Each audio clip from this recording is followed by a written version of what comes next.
This is St. Pete X, affectionately known as SPX. SPX brings you St. Pete's brightest business people, civic leaders, and citizens who share their insight and expertise as well as their love of our great city. SPX is presented by the St. Petersburg Group. Head to stpete.co to check out more episodes, and by St. Pete's most effective marketing agency, Big C. Browse to bigc.co to see their work. Now enjoy the conversation. Hi there. Today I'm here with our special guest, Greg Holden. Greg, thank you for joining us today. It's great to be here. So this is cool. I am happy to have this opportunity to spend this time with you. I'm not a native of St. Pete. You're not a native of St. Pete, and I want to learn more about that. But I will tell you that you are quintessential St. Pete for those that don't know you, and I assume that many of our listeners do. And I would love to take some time to get to know a little bit about how you came to St. Pete and how Greg Holden, the man of St. Pete, all got started. It is my goal for people to think that I am from St. Petersburg, but you're right. I did chase my now wife here to arrive. It was all a girl. It was a girl that got you here. It was all about a girl, right? Now, where were you? You were born in Atlanta, and then you went to school in Ohio? I did. Okay, and so this is where you were before moving to St. Petersburg. I was. Okay. I was in Ohio, did 10 years of time there. And you were working for a financial firm at that point? I did. I started my career financing nonprofits. So I was a liberal arts major in school, but came out to a public finance investment banking firm, did a lot of work in healthcare, senior living, a lot of economic development work, and loved what I was doing. It was just geographically undesirable because it was all focused on Ohio. And there are a lot of great things about Ohio, but there's no St. Petersburg in Ohio. So you spent most of your young years in South Carolina, North Carolina. How did you end up in school in Ohio? All of my dad's job. It sounds like the military, but it was banking in the 80s. So he was a community banker, and he was very involved in his community the whole way through. So, come by it naturally and honestly. But it's that old kind of community bank mantra. And through those years where community banks were all getting bought up and acquired. So that was really what led to us moving around. So you met your now wife in Ohio? I met my now wife as a summer camp counselor on the coast of North Carolina. You need to tell us more about this. Because you're still involved, aren't you, in the summer camp realm? I am. One of the largest summer camps in the country, Camp Seagull and Seafair on the Crystal Coast of North Carolina. YMCA camps, in fact. And just great, great places. My favorite memories as a kid were going to family camp. We would drive from Winston-Salem out there. And at that time, you'd park your car and, there was no work. There were no cell phones. There was no phone. There was no computer. And the camp made the food. And so you've got to see your parents take their suit off or take off their work clothes and just play. And so they're the best memories I've got ever as a kid. And so I stayed in touch with the camps. I worked there. And the true story that is probably worth telling is that I met Molly at the boys camp. So there's a girls camp and a boys camp. Boys camp's a little larger, about 800 campers and about 400 counselors. And they keep a couple girls on staff working headquarters to prevent a Lord of the Flies type scenario from taking hold. So by the end of the summer, every guy was very good friends with Molly, but I was the one who kept calling after camp. And so when you move beyond your own experiences with your family in that environment, and now you're a facilitator of that environment, or you're still involved in some capacity today, what do you get from that experience now? Is it just sort of the transfer of those experiences that you once enjoyed and making sure that, is perpetuated through the years? I mean, when you talk about turning off cell phones and sort of moving away from the machine, now more than ever, it just feels like it's almost a lost art. It is absolutely a lost art. So I'm in my 6th year of board service for Camp Seagull and Seafair. So this is the final year for me, and it's been unbelievably rewarding. And I think when I went to the camp, these camps have been around 50 or 60 years, and frankly had a reputation for a long time of being rich kid camps. And that's just because going to camp for 4 weeks is expensive. And I'm really proud of what we've done over the last 10 years, particularly in the last 6 years, to improve the diversity of the camps. And so I think it's important for the kids that attend to get that experience. It's important to give that experience to kids that don't come from a country club background at home, that have different backgrounds, an inner city background or a rural background, or just have never been on the water. These camps sit on the Neuse River. And so they're big sailing, motorboating camps. And so being able to help provide that kind of character development, with the YMCA's focus and the core principles there is really important to me. And it's been really rewarding to see camp change kids' lives. And it is hard to keep the kids away from technology. It's a constant battle that's been almost comical at times. The most extreme story that we've experienced in the last couple of years is There is a no cell phone policy for campers. There's an expectation that the counselors will use their cell phones on their time off so that there are no cell phones in front of the kids. You're there, you're focused in the moment on what you're doing and building the relationships there. But kids do get around that. And sometimes their parents aid and abet them in that. So much so that we had a camper who brought a cell phone to camp, had that cell phone taken from them, then had a backup cell phone hidden in their footlocker. They then used to order a refrigerator for their cabin on Amazon Prime. And Amazon Prime delivered the fridge to camp. It never made it to the cabin. But that's probably the most extreme story of these kids. And so obviously you got kids that come from very affluent backgrounds. Now they come from not affluent backgrounds. And so it's a great melting pot of kids. And amazingly, for a YMCA camp, the second session is over half Jewish. So it's a really interesting, it's international focus, but really built on character development and seamanship. That's amazing. So the contraband phone and the Amazon order, I don't know if I've ever heard of that type of illegal activity happening on a campsite. But so it sounds like the earlier part of your career was, I don't want to say it was mapped out, but it seems like there was sort of an eternal compass in terms of where you thought you might end up. And maybe much to your surprise, you ended up in Florida. Obviously, you had great motivation to move here. I'm curious what your perceptions were of Florida and sort of how you're arriving to St. Pete. How much of that was confirmed and how much of that was a complete surprise to you? I think that the primary reason that I moved to Florida was that Molly asked me to move to Florida in December in Ohio. I really knew very little about Florida. I was pretty confident that I did not want to stay in Ohio. I've got great friends in Ohio and I love visiting Ohio, but I knew I didn't want to stay in Ohio and I knew I didn't want to move Molly to Ohio and then ask her to leave. But I pretty much knew the basics of Florida, right? Panama City spring break in the 90s, Walt Disney World and trailer parks. And that was, about the extent of my knowledge. And obviously now living here, having, been through Leadership St. Pete, Leadership Florida, and really knowing the state, it's comical to look back at that perspective. But, I didn't come kicking and screaming, but I came with very low expectations. And it was a time in my life where I was totally open to a new adventure and fun to give it a shot, but I had no idea, what I had in store. And certainly I think my timing was really fortuitous. We started in Tampa at Rocky Point.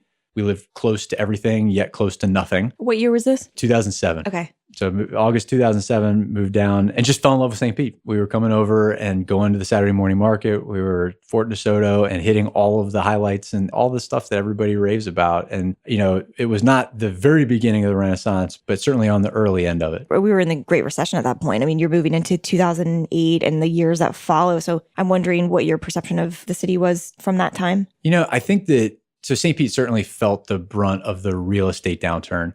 I actually think that one of the real benefits of St. Petersburg over the last 10 years has been that we did not have major success in the decades preceding that, right? So we've had some great periods in our history, but we didn't tear everything down and build a lot of 80s developments, right? Through the 1980s and or the 70s. And so really it was kind of sleepy. And that was the general perception. And so I think that's really what, in many ways, I believe teed up the Renaissance and set the stage for the 2000s, right? In the period, through leadership, in the city and the chamber and otherwise that took St. Petersburg to the next level, that allowed the raw land at prices that worked, to work with property owners to create Beach Drive, to have Central redevelop organically with independently owned businesses.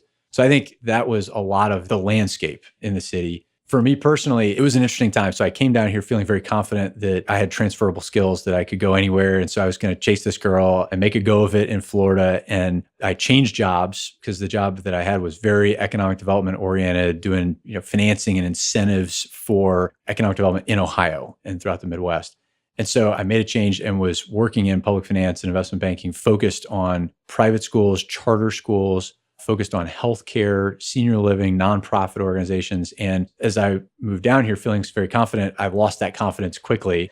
And it was about a year into moving here that I was let go. And so that was a shaping experience for me, having just bought a house here in Florida and living through that. Looking back, it was a fortuitous time for me in the way I was able to take advantage of that. But it was a really scary time. And so a very personal experience for me in the downturn. I think your observation of a sleepy city is really acute. And the way that you took advantage, I mean, you were amongst a sea of similar individuals nationwide that went through similar experiences during that time. And really the roadmap that you started to lay out, irrespective of those challenges right out of the gate, and I sort of want to connect the dots to sort of how you started to make inroads in a city that, maybe wasn't quite ready for you just yet. You talked about Leadership St. Pete earlier, but before that, you were active in St. Pete Young Professionals as part of the chamber prior to moving to Florida. How did that happen? When I was in Columbus, I think that I learned early on that I always wanted to leave things better than I found them. And so I've had great examples along the way in that. And so even in Columbus, I was involved in young professional programs and helped to launch some of those. And I knew coming to Florida that the chamber, that young professional programs were going to be how I was going to connect and plug in as a 20-something. So I did. I'm proud of having joined the chamber before moving here, and being a part of Young Professionals was really what helped to get me connected. I made some of the closest friends that I have today. My first chamber meeting, I sat across the table from Nathan Stonecipher, who now owns and runs Green Bench, and Lucas De Vicente. And, those early Young Professional days, we were excited when we had 20 and 30 people at meetings that, of course, now draw 60, 70, or 100 people.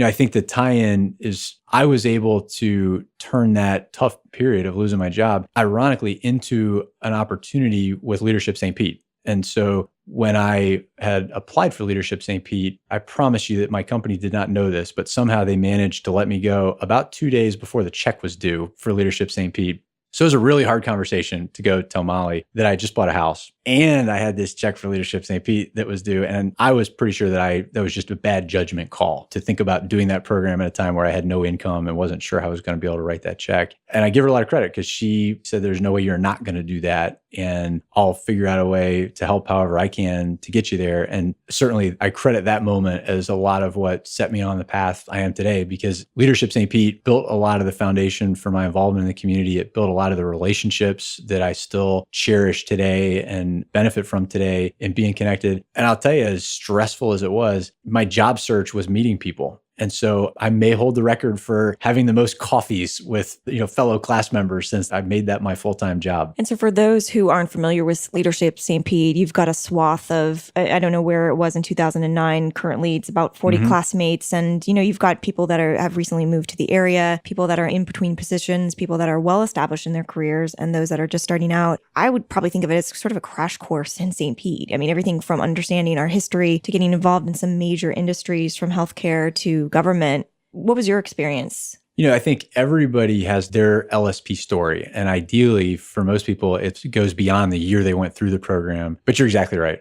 I tell people that if you're new to the community, it's a great crash course in education in St. Pete and in community involvement. Even if you're not new to the community, the real value, though, the lasting value are the relationships that you build. And when I look back on my class, it's amazing, at the risk of leaving people out. David Jessic, who, just yesterday made a huge announcement for a new middle school partnership with our school system, was in my class, right? It's been a long-term relationship and getting to work with him on things. Dave Neely, who runs Chick-fil-A, has been a great community partner and come through on a lot of requests I've had. Frank Wells, who runs Venture House and is really involved in Midtown. Scott Wagman, who year following ran for mayor, has been a successful business owner, done amazing things at Great X and otherwise, and soon to be joining the board of the Free Clinic, where his wife runs the show. I just run through the litany of people. I still call Sergeant Borelli, I've probably got his rank wrong, he's probably been promoted since then, and Mike DeMonte with the fire department, and they bring out a cruiser and a fire truck for my neighborhood festival every year.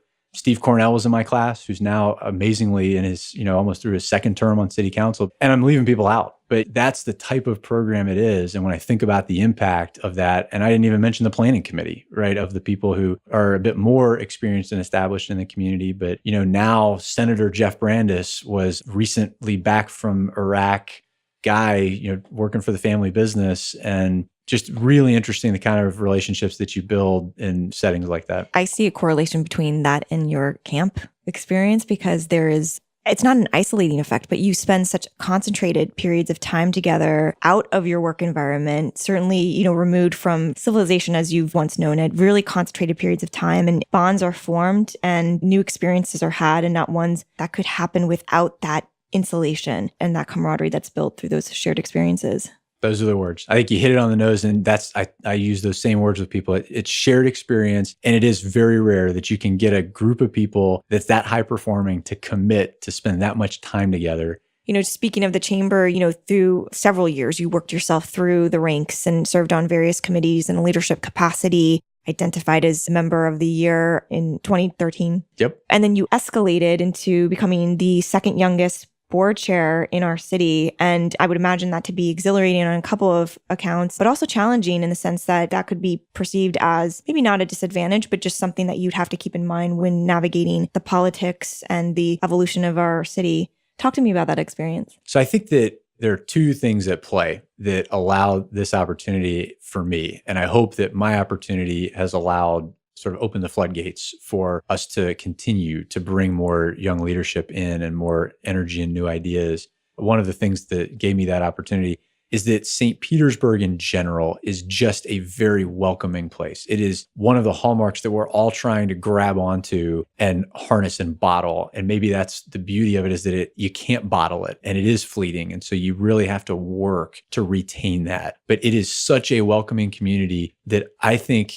anyone who shows up here and cares about other people and falls in love with this city like you and I have, and all of your listeners have, I'm sure, right? That any of those people who show up and contribute will be accepted and rewarded for that. And I think likewise, the more you show up, the more you are accepted and recognized. And so I had gotten good advice and good mentorship and said, in my late 20s, before I'm married, before I have kids, before, my career is going to hopefully get bigger and busier every year, I'm going to show up everywhere, and I'm just going to contribute, and I'm going to say yes. I'm going to take Bob Devin Jones's advice, and I'm just going to say yes. And so did I do too much? Absolutely. Was I stretched thin? Sure. Like we're all stretched thin in that busy middle group. But making that commitment put me there enough that I became visible. And then I think the second piece of that was the transition at the chamber. And that kind of hit the reset button. So there wasn't necessarily an old guard, but even if there was, it really got retooled and rethought. And it gave us the chance to reinvent. And one of my favorite quotes ironically from Michael Eisner's biography is that you can't fall off the floor. And I think it was referencing him starting out in the mailroom working at Paramount, right? But when you start from ground level, you can't mess it up too much. And there's actually something empowering about that. And so being able to be part of the rebirth of the chamber earned me a lot of credibility with the other board members. But earn is the right word, because I showed up and I contributed and I put up, and there were a lot of long hours and there were a lot of big asks, and I've never been afraid to think big or make a big ask. And so I think it was that confidence that gave me the shot, but it was really a lot of those leaders that were more senior than I am who were ready to give somebody a shot. And that's what I'm most excited about, is that I think when you look at our chamber board today, when you look at our city, we continue to be very welcoming of anybody that wants to show up, and continue to be a city that gets younger and continues to be embracing of youth and recognizing that people of all ages bring a lot of great ideas. So during your time as board chair, you probably have a lot of major accomplishments that still resonate today that we're still actually benefiting from. And one of them was a benchmarking trip that originated in 2016, if I'm not mistaken, a trip to RDU, Raleigh-Durham, North Carolina. Talk to me about who went and sort of the biggest learnings from that experience. So we talk about going to Durham and Raleigh, North Carolina, because Durham is often forgotten about, little sister of Raleigh. And we picked it because it was this triangle area. And you have this cool sort of little sibling in Durham to the big city, Raleigh. And while St. Pete justifiably kind of sits in the middle of the two of them, there was that sort of interplay with the relationship that we have here with kind of the triumvirate of St. Pete, Tampa, and Clearwater. It was a trip that we started in 2016 and set it up in a way that it would become an annual tradition of thinking outside the burg. And so much like Leadership St. Pete, we built a good program and that we knew people would bring value away from.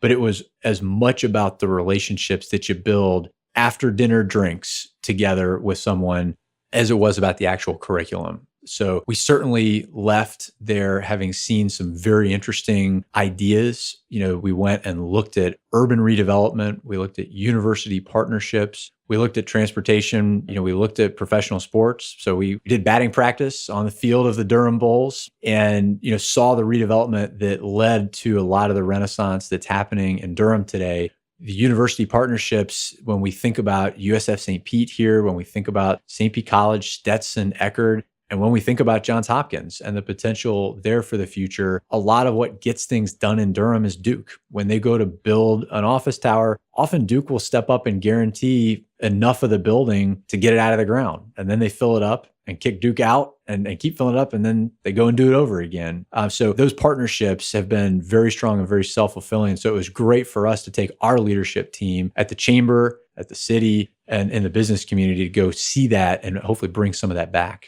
I'm curious as to if there was anything that you arrived back to St. Pete that maybe begged for some attention. I think there are two things. I think it's easy to be self-critical, and St. Pete probably lands on both sides of this sometimes. Sometimes I think we're maybe overconfident when we're so proud of what we've done on Beach Drive and a couple blocks of Central. And I get excited when I think about the next stage of that, right? And where we can go with that. But I also think that sometimes it's easy to be self-critical. And so it was eye-opening to go to Durham that I think has caught a lot of great national press and national attention, much like St. Pete, and realize that they face a lot of the same challenges that we do. So there was some validation in seeing the education challenges they face. It's an urban environment that didn't have the gentrification or the redevelopment through the 70s and 80s that a lot of suburbs did, that Raleigh saw and that Tampa saw more of. And so there was some comfort in seeing those challenges.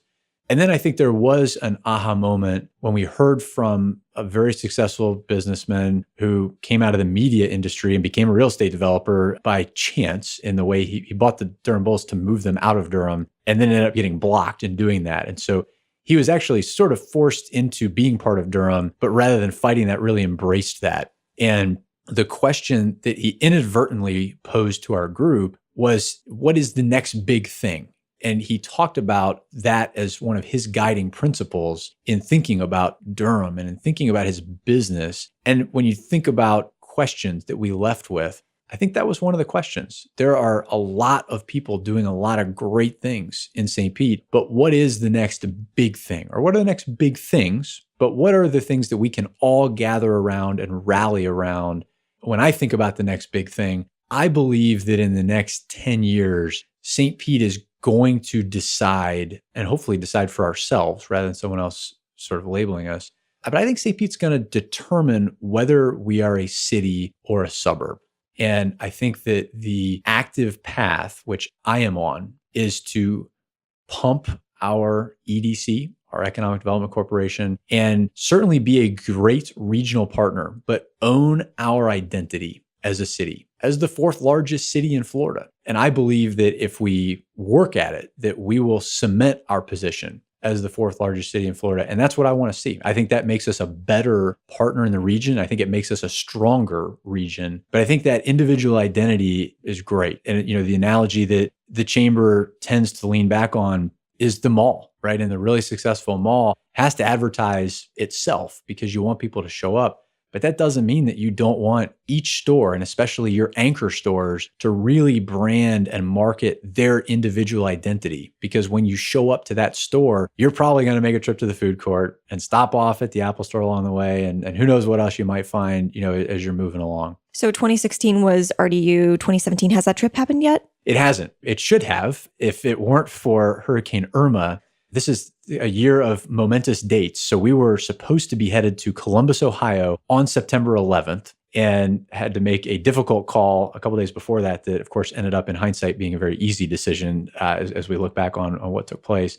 But we had to reschedule the trip. And so we are very excited now to be traveling to Columbus, Ohio on Columbus Day on October 9th and eager to go and look at a lot of things in Columbus. Columbus is one of those cities that I think has not met the cool factor for a long time. And ironically, because of that, I think now is cool, right? Because it was so boring and mundane, the community there kind of rallied, and there's a lot of similarities in their maker movement, in their neighborhoods, their arts, and their corridor development.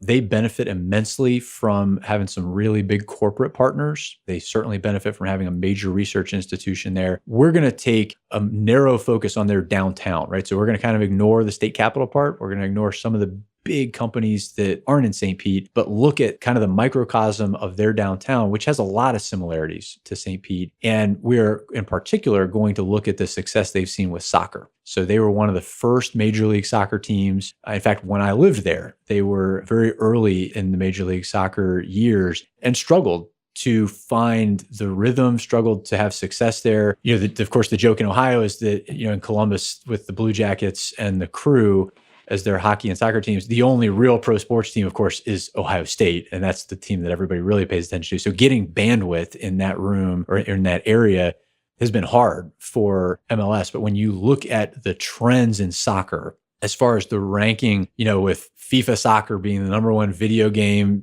selling globally, and the attendance trends and the viewership trends of English Premier League and international soccer that are starting to flow down to US soccer. It's really exciting to see what they've done. And obviously, we're very keenly interested in looking at what they're doing as we are excited about the future for our Rowdies. You're actively involved in that committee. Are you heading that committee or co-chair? I am. Tosh Elwin and I, Tosh and Raymond James has been a great co-chair with me. And that was kind of, as I was going out as chair of the chamber, that initiative flowed across the desk. I've actually been involved with the Rowdies since Andrew Nestor and David Laxer started the team playing over at Legends Field in Tampa, out in the outfield of the baseball stadium. And it was a great coup for us to bring them here to Al Lang. And certainly Mr. Edwards has breathed a lot of new life and a lot of money into the team and put a great product on the field. And so as that team developed, the opportunity for Major League Soccer developed a little faster than anybody was expecting. And so we did launch a Rowdies Council, and I'm very proud that in about 2 weeks in January of this year, we gathered about 250 letters from business owners pledging support, pledging sponsorship when the team gets announced, and made a real statement to Major League Soccer. And so we now sit as one of 12 teams being considered. And I would tell you that I think we sit very confidently in the top half of that. I think there will be 2 teams likely to be announced by the end of this year. And I think that we don't expect to be in the top 2, just given some of the dynamics of the other teams.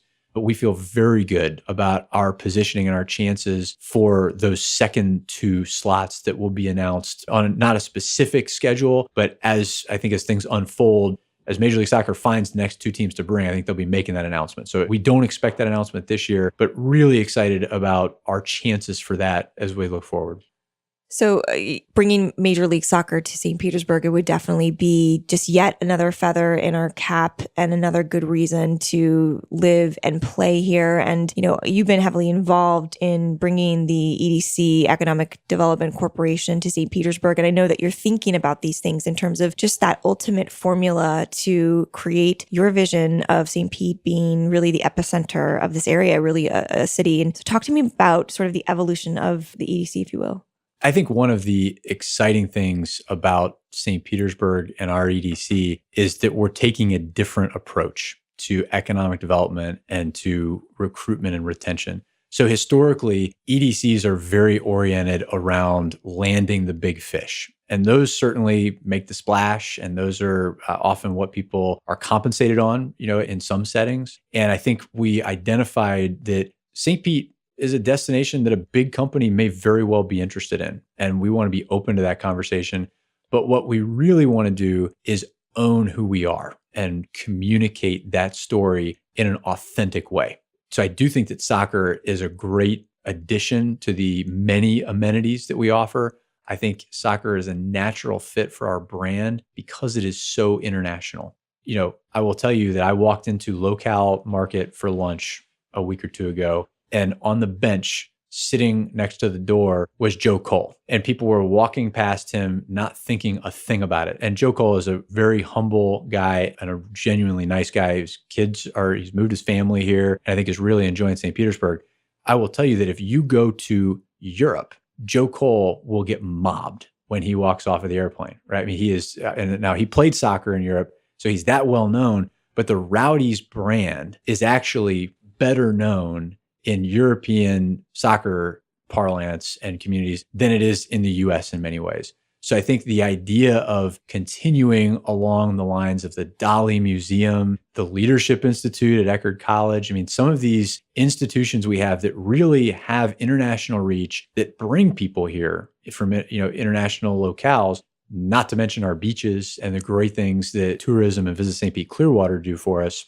Building on that story, right? And just continuing that story to say, not only is this a great place to come visit, but it really is a great place to live and a great place to do business. And trying to authentically tell that story in a way that attracts people that are a good fit for our community, that solidifies for the people who have started businesses here or moved businesses here, that they made the right decision.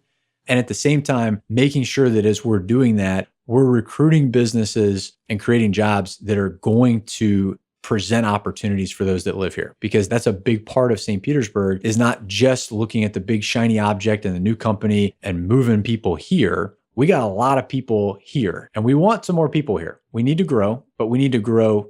At the Chamber, we talk about grow smarter because we don't want to grow the fastest. We don't want to grow the biggest, but we want to grow smarter. And growth is good, but we want to be smart and thoughtful about that growth. And we certainly don't want to leave anybody behind. And right now in St. Petersburg, as you and I are talking, we're still recovering from Irma. And that hurricane, even though we didn't get a direct hit, had a much different impact on people who live in different parts of this community. So as we work forward, I think that's part of the EDC, is trying to make sure that we have a rising tide that does lift all ships and that we make sure we stay focused on that. In the topic of growing smarter, I want to take it down to the individual level and growing smarter, especially as it pertains to active professionals in St. Petersburg. You referenced earlier, really a fundamental part, from the very get-go, is just show up and just find different ways to get involved, to stay involved. You recently got involved with the free clinic. Talk to me about your motivation to help out there. So, I will wrap up my service on the Chamber board at the end of this year. And as I was thinking through where to turn my energy next, it really was looking at those in the community that have the greatest need.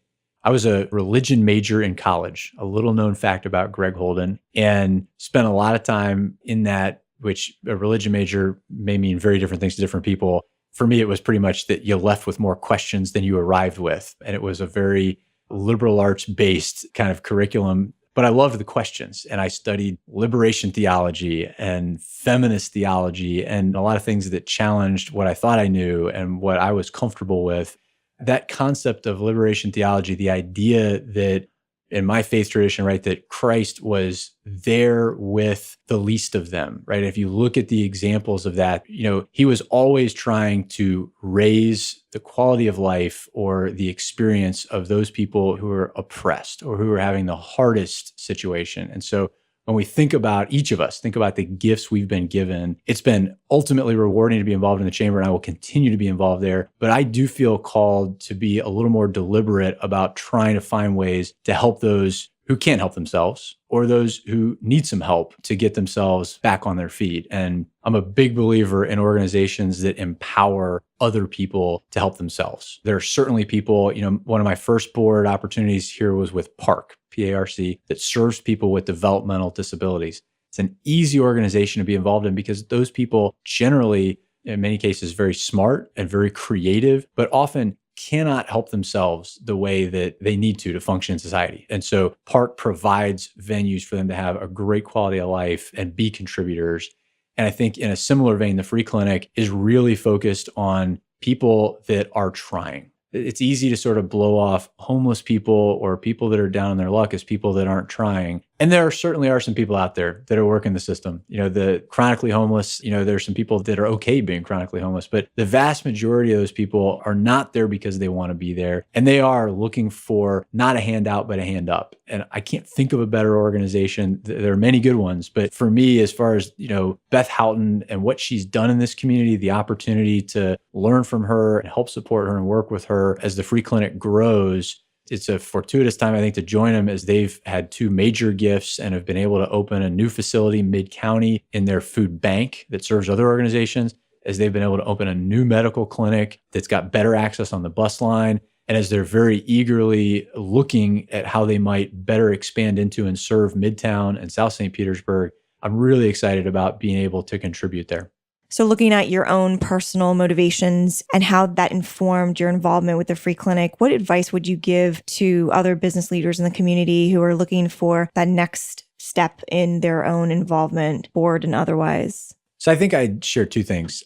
A great friend, a great mentor early on told me that there are two types of people. There are people who want to do, and there are people who want to be. And you can say that in a lot of ways. And I think that's true of a lot of things in life. It's true in a work setting. It's true in a community setting. And I think it's worth all of us kind of reflecting on that, because it's easy to sign up for things and then not show up. And, it's easy to do that. And because you need to check the box to have some community involvement. And obviously that's not great for either the community or the person, right? If you're showing up to be, you're probably not in the right place, and you're probably taking the place of someone who wants to be doing. And so I've always tried to focus my energy on things that I know I've got enough passion for, and that I can see the path forward where I can have an impact and where I can be a doer. And when that stage of doing is done for me, then it's time to, move on and figure out what the next piece of doing is. There's very much a feeling that I've been fortunate. I've been given a lot of opportunity, and I feel a debt that I owe it to those that have paved the path for me to give that back. And I think that the other advice I would give, or the other